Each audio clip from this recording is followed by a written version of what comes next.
গ্রামের ছোট্ট এক ঘরে থাকে রাশিদা। এক বিধবা মা থাকত, একটাই সন্তান আরহাম।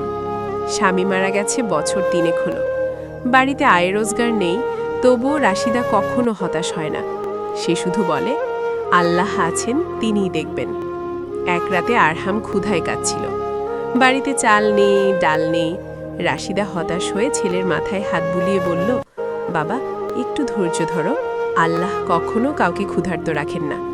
কিন্তু আরহাম বলল, আম্মু, আল্লাহ কি আমাদের দোয়া শোনেন না? এই প্রশ্ন শুনে রাশিদার বুকটা হুহু করে উঠল। রাশিদা অজু করল, জীর্ণ টিমের ঘরে সিজদায় মাথা রাখল। চোখ দিয়ে গড়িয়ে পড়ছে অশ্রু।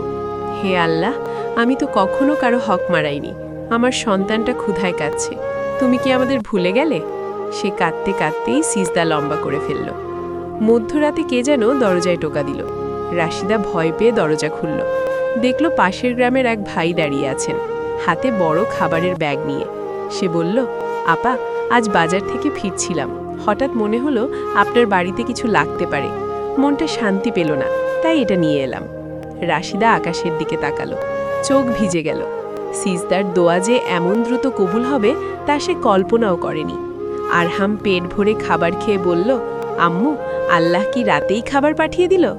রাশিদা মুচকি হেসে বলল, হ্যাঁ বাবা, আল্লাহ কখনো দেরি করেন, কিন্তু কখনো ভুল করেন না। আরও ভিডিও পেতে চ্যানেলটিকে সাবস্ক্রাইব করুন। ধন্যবাদ।